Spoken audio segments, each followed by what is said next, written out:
उपस्थित आर्यभद्र पुरुषों, मातृशक्ति, उपस्थित बालक और बालिकाओं,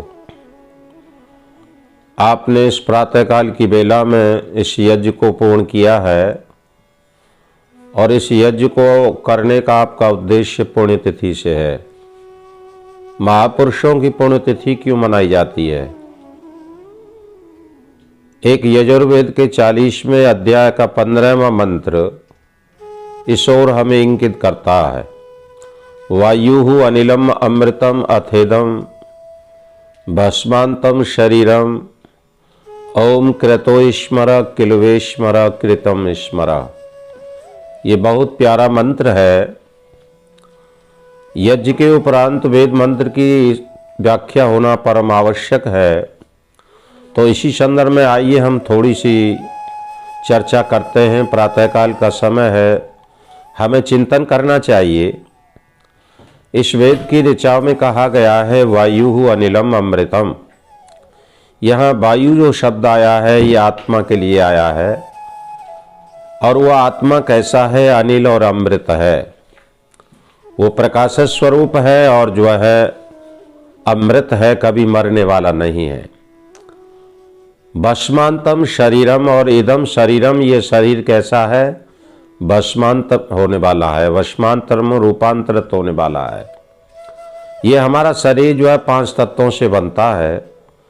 भस्म होने से तात्पर्य है कि ये 5 तत्वों में विलीन हो जाता है। आप सभी जानते हैं क्षेत्र जल पावक गगन समीरा, ये 5 तत्वों से ये शरीर बनता है और इन 5 तत्वों से ही ये ब्रह्मांड बनता है, पिंड बनता है। ऐसे ही ब्रह्मांड बनता है। यथा पिंडे तथा ब्रह्मांडे, जो हमारे इस पिंड में है, शरीर में है, और वही सिस्टम, वही सिद्धांत इस ब्रह्मांड में काम करता है। तो हमारा ये जो आत्मा है, आपको थोड़ा सा इस पर विचार करना है। हमारा शरीर तो भस्म हो गया, हमने जला दिया अपनी आंखों के सामने ही, फिर क्या आवश्यकता हो गई? आज हम पुण्यतिथि क्यों मना रहे हैं? तो इस बात को समझने के लिए यह मंत्र कहता है वायु अनिलम अमृतम। ये जो आत्मा है, आत्मा आप किसे कहते हैं? आत्मा जो है इस शरीर का स्वामी है, रथी है, मालिक है। और ये शरीर जो है रथ है और इसका मालिक जो है आत्मा है। अगर आत्मा शरीर के अंदर नहीं है तो हम उसे दफना देते हैं, गाड़ देते हैं, हटा देते हैं। उससे हमारा नेह, उससे हमारा प्रेम, उसका हमारा लगाव खत्म हो जाता है। तो आत्मा कैसा है? अमृत है, कभी मरता नहीं है। तो परमपिता परमात्मा जो है इसे रूपांतरित कर देता है दूसरे शरीरों में हमारे कर्मों के अनुसार। इसलिए आत्मा अमृत कहा गया है। भगवान कृष्ण ने इसी की पुष्टि करते हुए गीता में बहुत सुंदर कहा है, नैनम छिंदंत शस्त्राणि नैनम दहत पावक न चैनम क्लेयंतापि न शोष्यत मारुतः। अर्थात हे अर्जुन, इस आत्मा को शस्त्र काट नहीं सकता है और पानी से गला नहीं सकता है, हवा से सुखा नहीं सकता है। इसलिए ये अजर और अमर है। वासांस जीर्णानि यथा विहाय नवानी गृहात नरोपराणी तथा शरीराण विहाय जीर्णा नन्यान शय्यात नवान देही। जैसे हम पुराने वस्त्रों को त्याग करके नए वस्त्र धारण कर लेते हैं, वैसे ही ये हमारा आत्मा, हमारा ये स्वामी, हमारा जो रईस है, ये इस पुराने शरीर को छोड़ करके नया शरीर धारण कर लेता है। तो मेरा कहने का भाव है कि आत्मा अजर अमर है। ये शरीर तो मरता है, जन्म लेता है। जातस्य हि ध्रुव मृत्यु झरम जन्म मृतस्य च। भगवान कृष्ण कहते हैं कि जिसका जन्म है उसकी मृत्यु निश्चित है और जिसकी मृत्यु है उसका जन्म निश्चित है। इसलिए यह वेद ऋचा हमारी इंगित करती है कि यह आत्मा अजर अमर है और शरीर नाशवान है। तो इसलिए हमें ये विचार नित्यप्रत करना चाहिए, क्योंकि अनित्यानि शरीराणि वैवो नैव शाश्वत नित्यम सनहितो मृत्यु कर्तव्यो धर्म संगिरा। हमारा शास्त्र क्या कहता है कि हमारे जितने ये भौतिक वैभव हैं, उसमें चाहे हमारा ये शरीर है, चाहे उसमें हमारा ये धन है, चाहे उसमें हमारा परिवार, माता पिता, भाई बहन है, चाहे हमारे मकान दुकान है, घोड़ा गाड़ी है, आदि जितने भी वैभव साधन है, सोना चांदी है, ये जो है अनित्य हैं, सदा रहने वाले नहीं हैं। इसलिए शास्त्र कहता है नित्यम सन्निहितो मृत्यु। इसलिए मृत्यु को निकट समझ करके कर्तव्यम धर्म संग्रह, हमें धर्म का संग्रह करना चाहिए। हमें निरंतर जो है धर्म की ओर अग्रसर होना चाहिए। हम यह प्रश्न उपस्थित होता है कि धर्म क्या है, इस वेद ऋचा में धर्म के लिए क्या कहा गया है। तो परमपिता परमात्मा हमें क्या उपदेश देता है। परमपिता परमात्मा कहता है ओम कृतो स्मरः, किल्वे स्मरः, कृतम स्मरः। परमेश्वर मनुष्य को 3 उपदेश देता है। प्रत्येक मनुष्य को ये हृदयगम करने के लिए बहुत महत्वपूर्ण चीज मैं आपको बताने जा रहा हूं। परमपिता परमात्मा मानव को उपदेश दे रहा है कि आत्मा अजर अमर है, शाश्वत है, सदा रहने वाला है और ये शरीर नाशवान है। इसलिए हे मानव, तू धर्म का संग्रह कर, धर्म का आचरण कर, धर्म कर्तव्य पथ पर आरूढ़ होकर के अपने जीवन को चला। तो उसके लिए क्या कहा कि ओम कृतो स्मरः, क्रतो ओम स्मरः। उस परमपिता परमात्मा का नाम क्या है जी? ओम है। सारे शास्त्रों में अगर इसकी चर्चा करोगे तो उस परमपिता का नाम क्या है? ओम है। ओम परमेश्वर का निज नाम है। जितना इस ओम को जपोगे उतना ही आपको सुख और शांति मिलेगी। इसलिए परमात्मा का सबसे पहला उपदेश ओम। वेद में जहाँ ओम शब्द आया है उसी के साथ हमें अपना भी नाम मिल गया। हमारा नाम क्या है? क्रतु। तो परमेश्वर क्या कह रहा है? क्रतु ओम स्मरः। हे क्रतु, हे जीवात्मा, तू ओम का स्मरण कर। जब तू ओम का स्मरण करेगा तो निश्चित तू धर्म के पथ पर चलने लगेगा। क्योंकि ओम का एक स्मरण ऐसा है, ये परमेश्वर का नाम होने के कारण इससे हमारी बुद्धि में सद्गति आती है, हमारी बुद्धि अच्छे कार्यों की ओर चलने लगती है। यही तो हमारा गुरु मंत्र कहता है, धियो यो नः प्रचोदयात्। अर्थात हे परमेश्वर, हमारी बुद्धि को शन मार्ग पर चला दे, लगा दे। और सत मार्ग पर चलने का नाम ही तो धर्म है। जो अच्छे काम करता है, सन्मार्ग पर चलता है, वही तो धर्म होता है। इसलिए क्रतु हे जीवात्मा, तू ओम का स्मरण कर। और ओम का स्मरण करता हुआ चलेगा तो भगवान कृष्ण इसकी पुष्टि में बहुत सुंदर बात कहते हैं, ओम इत एकाक्षरम ब्रह्म व्याहरणम मम अनुसरणम यह प्रजा त्यजत देहम सयात परमम गतिम। भगवान कृष्ण कहते हैं कि अरे अर्जुन, यह जो ओम अक्षर है यही तो ब्रह्म है, यही तो ईश्वर है, यही तो भगवान है, यही तो परमात्मा है। तो इसलिए इस ओम अक्षर को जो अंतिम समय तक भजते इस शरीर का त्याग करता है, अर्थात मरते समय, शरीर को छोड़ते समय आत्मा जब ओम का स्मरण करता हुआ जाता है तो परमम गति, उसकी परम गति हो जाती है। तो हमने पाया, हमने खोज किया कि जो ओम अक्षर का स्मरण करता है, जो ओम अक्षर को भजता है, उसकी परम गति हो जाती है।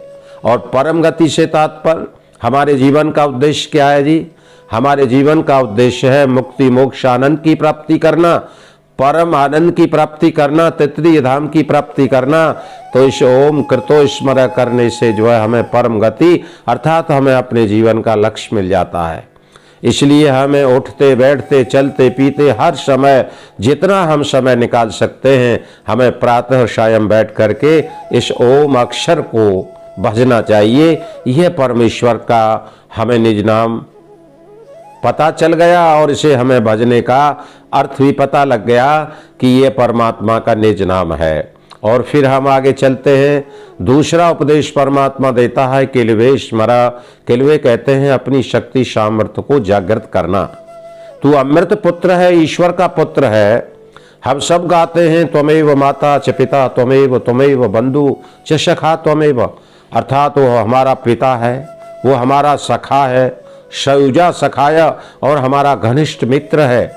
इतना जब शक्तिशाली, इतना सर्वज्ञ वह हमारा पिता है, भाई है, तो फिर हम क्यों अपने को हताश और निराश करें? हम निरंतर आशा में जिए, हम अच्छे विचारों में जिए, हम ऋषि चेतना में जिए, हम देव चेतना में जिए, और हम ये महसूस करें कि हम क्या नहीं कर सकते हैं। कभी भी जीवन में अपने अंदर हताश और निराश के विचार उत्पन्न नहीं करने चाहिए। कभी उस रूप में नहीं जीना चाहिए कि हम क्या नहीं कर सकते हैं। एक छोटा सा उदाहरण, एक जापान देश है जिसको बहुत पहले नष्ट कर दिया गया था अणु बम आदि डाल करके, परंतु जापान आज कितना विकसित देश हो गया। उसका कारण केवल और केवल एक कारण है कि वहाँ का प्रत्येक नागरिक इतने आत्मविश्वास में भरा रहता है और उस प्रत्येक नागरिक के मुंह से यह निकलता है, आई विल डू इट, अर्थात मैं करूंगा ये कार्य। जो किसी से कार्य नहीं हो रहा है उसे नागरिक, वहाँ का एक छोटा सा बच्चा भी आत्मविश्वास के साथ भरा हुआ कहता है कि ये कार्य मैं करूंगा। इसलिए हमारे अंदर इतनी ऊर्जा है, हमारे अंदर इतनी दिव्य चेतनाएं भरी हुई है, इसलिए हमें उसे उद्बुद्ध करना चाहिए, उसे ऊपर ले जाना चाहिए। क्योंकि हमारा उपनिषद का ऋषि कहता है, उद्यानम ते पुरुष देवयानम, हे मानव तू ऊपर उठ नीचे न गिर।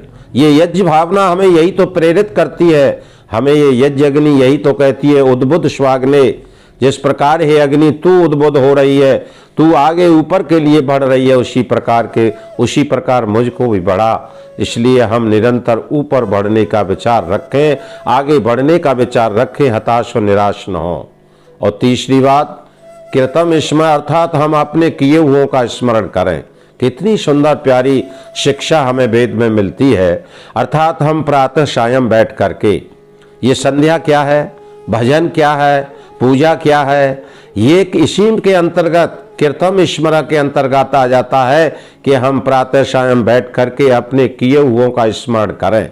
जो व्यक्ति रोजाना प्रातः और सायं बैठ करके अपने किए हुओं का स्मरण करता है कि आज मैंने प्रातः से लेकर सायंकाल तक किस किस इंद्रिय से क्या क्या काम किया है, कोई मैंने किसी इंद्रिय से दुरुपयोग तो नहीं कर दिया है, मैंने किसी आंख से कोई कुदृष्टि से तो नहीं देख लिया है, मैंने कानों से कोई अभद्र तो नहीं सुन लिया है, मैंने हाथों से कोई अभद्र कार्य तो नहीं कर दिया है, और मैंने अपने पैरों से चल करके किसी गलत स्थान पर तो नहीं चला गया हूँ, अगर मेरे मन ने कोई गलत तो चिंतन नहीं कर लिया है। जब इस प्रकार व्यक्ति सोचता है, अपने किए हुओं का स्मरण करता है, तो निरंतर वो अपना आत्मचिंतन करता है। यही तो संध्या है, यही तो इंट्रोडक्शन है। निरंतर जब चिंतन करता है, अगर किसी रूप में मुझसे गलती हो गई है तो परमात्मा के सामने अपने को प्रायश्चित करता हुआ कहे कि हे भगवान, अगले दिन मैं ऐसा इस इंद्रिय से नहीं करूँगा, तो निश्चित धीरे धीरे शनै शनै उसके जीवन में सुधार होता हुआ चला जाता है और उसका जीवन एक कुंदन बन जाता है, पवित्र बन जाता है, धर्म से युक्त बन जाता है और वो व्यक्ति धार्मिक हो जाता है।